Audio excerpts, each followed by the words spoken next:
In today's video, I'm going to show you how to turn off the sensitive content setting on X, formerly known as Twitter, so you can control what media and search results you see on your account. This is a quick and simple settings change, and it only takes a minute once you know where to look. If this tutorial helps you out, make sure to hit that like button and subscribe for more easy step-by-step tech guides. All right, let's jump right into it.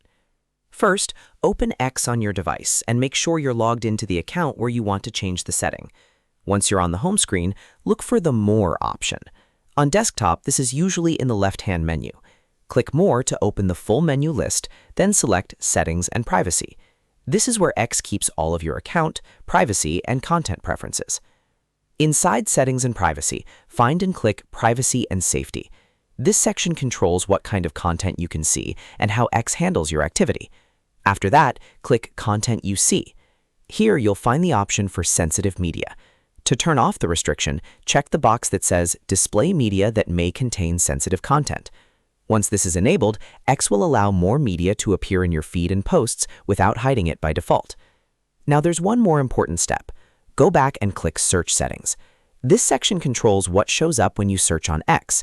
If you want sensitive content to appear in search results too, uncheck the box that says Hide Sensitive Content. By turning this off, you're allowing X to show more complete search results instead of filtering them out. After you've made both changes, you can simply close the settings page.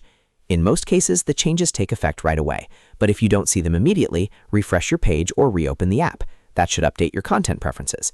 And that's it. You've now turned off the X sensitive content setting and adjusted your search preferences so you can view more of the content you choose to see. If this video helped, please give it a like, subscribe for more tutorials, and let me know in the comments what software or app you want help with next. Thanks for watching, and I'll see you in the next one.